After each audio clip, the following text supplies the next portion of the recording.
কদিন বাদে শারদীয় দুর্গোৎসব। পূজার দিন ঘনিয়ে আসায় প্রতিমা তৈরিতে ব্যস্ত রাজশাহীর কারিগররা।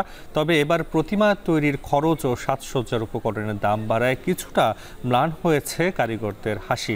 এ নিয়ে আরও জানাতে নগরীর আলোকপট্টি থেকে যুক্ত হয়েছেন মাসুমা আক্তার। মাসুমা, আকৃতি ভেদে প্রতিমা তৈরিতে খরচ কি পরিমাণ বেড়েছে? এছাড়া খরচ বাড়ার কারণে মণ্ডপ বা প্রতিমা তৈরির সংখ্যা কমেছে কিনা জানাবেন।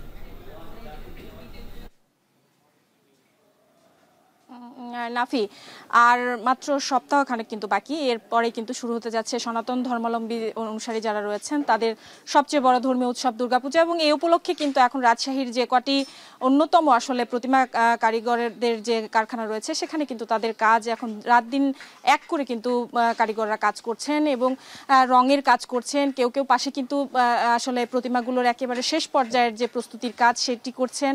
তবে একটু বিষয় জানিয়ে রাখি যে এবার প্রতিমা তৈরিতে যে খরচ, আনুষঙ্গিক যে খরচ রয়েছে, বাঁশ কাঠ থেকে শুরু করে অন্যান্য সরঞ্জামাদি যেগুলো ব্যবহৃত হয় এই প্রতিমা তৈরির কাজে, সেই সরঞ্জামাদিগুলো খড় থেকে শুরু করে সব ধরনের পণ্যের দাম কিন্তু এবার বাড়তি দরেই কিনতে হচ্ছে। এখানকার প্রতিমা কারিগর যারা রয়েছেন তারা বলছেন এক সেট প্রতিমাতে কিন্তু এবার তৈরিতে আসলে খরচ 7 থেকে 8 হাজার টাকা পর্যন্ত বেড়ে কিন্তু এবছর তারা এক সেট দুর্গা প্রতিমা তৈরি করেছেন কিন্তু 20 থেকে 25 হাজার টাকা মতন খরচ হয়েছে। এবং যারা লেবার খরচ রয়েছে এর পেছনে বাঁশ কাঠ খড় থেকে শুরু করে রঙের যে বিষয়টি রয়েছে, এগুলো আসলে আনুষঙ্গিক যে সাজসজ্জার যে সরঞ্জামাদি রয়েছে সেগুলো কিনতেও তাদের বাড়তি যে খরচ সেটি কিন্তু গুনতে হচ্ছে। একটি বিষয় জানিয়ে রাখি যে এবছর আসলে দুর্গাপূজার আগ মুহূর্তে তাদের উদ্ভূত যে দেশের পরিস্থিতি তাতে করে আসলে বেশ খানিকটা যে অন্যান্য সরঞ্জামাদির যে বিষয়টি সাজসজ্জার ক্ষেত্রে আসলে দুর্গা প্রতিমাকে যে শাড়ি অন্যান্য যে বিষয়গুলো রয়েছে সেগুলো পেতে কিছুটা জটিলতা তৈরি হয়েছে। তারা বলছেন যে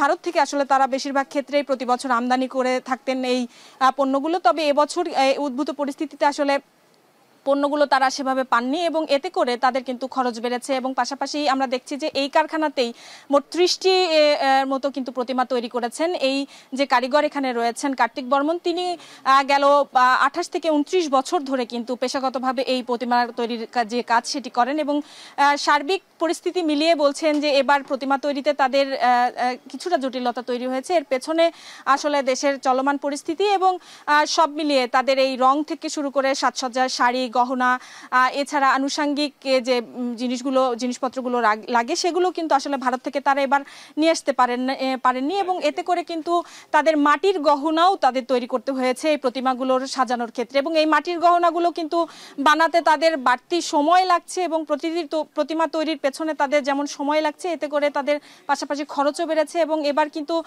রাজশাহী মহানগরীতে মোট বলা যায় যে 78টি ক্লাব এবং মন্দির মিলে আসলে পূজার যে বিষয়টি সেটি কিন্তু আয়োজন করছে, যেটি কিন্তু সংখ্যায় অনেকটা কমেছে। এবং প্রতিমা কারিগররা বলছেন গেল বছরগুলোর তুলনায় তাদের অর্ডার সেটিও কিন্তু আসলে এবছর খানিকটা কমেছে। এই ছিল আমার কাছে রাজশাহীর প্রতিমা কারিগরদের প্রতিমা তৈরির সর্বশেষ খবর।